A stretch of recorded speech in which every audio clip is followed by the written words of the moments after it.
Hey, how we doing? We're doing a review of Defenders of the Earth. Nothing on the back, which is a little disappointing, but I like that it's at least a cool little outer space thing with the logo. But it would have been nice if we had some art on there too. But pretty cool cover. I'm digging this.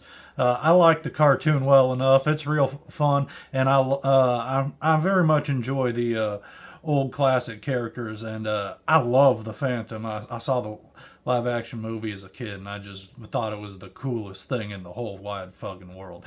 But I didn't really grow up so much with the cartoon, but I enjoy it well enough, and I've rewatched it several times on streaming services over the years.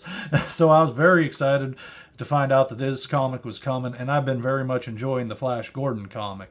However, smartly, this comic is completely divorced from the current Flash Gordon series and is firmly tied to the animated series that it is a continuation of, and that's what it is. This is the continuation of the animated series and the end of the war with Ming invading Earth. So very cool. And as you see here, starts off with a really cool action bit with Mandrake and the Phantom here. And right here we have our full list of credits. And I like this really cool issue 1 banner thing they got going there. And sadly, we don't actually get that on the front cover. I think that would have been awesome if that was actually used and put on the cover, but it's not. It's just inside.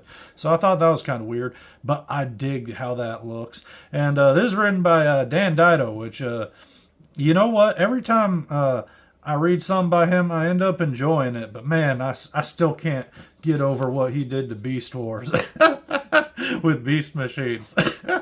How many years ago was that? But that and just yeah, I have mixed feelings about the guy, but I thought he did a great job writing this book here. All the characters feel fairly in character, except for Flash Gordon, which is very intentional. Because we get the feeling of, hey, what happened with Flash Gordon while he was gone? And this is real cool. We get some great fights here, which, as if you know me, you know that pleases me greatly. But Flash Gordon shows up on the scene, and he's just tossing Ming's head all up in everybody. He just chopped dude's head off, and he's been carrying it around for how long knows? Because he just showed up. So that's pretty metal. And then it's cutting to here 4 years later, in the current year 2024, and we're cutting more to the kids, getting a focus on what's going on with them in the cast. And catching up, find out what's going on with Mandrake here. He's talking about retiring from like doing hero good work and just being a showman again, which is pretty fun. And the Phantom's been dealing with all this outer space stuff and just all the craziness and everything and helping these folks out. And we get a really fun, interesting twist at the end of this that I really liked with him.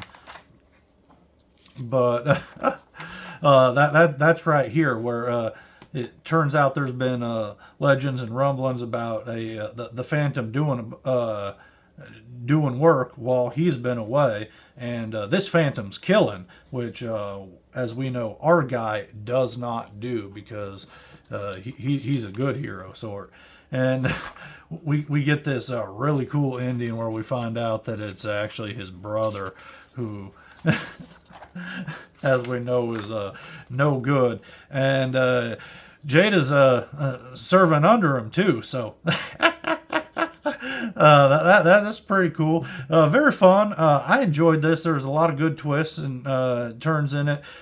Flash is acting very distant and just completely just like hard edge and a little bit off base. So we know something's going on with him and happened with him while he was away. But I really like this cover for number 2 that they're showing here.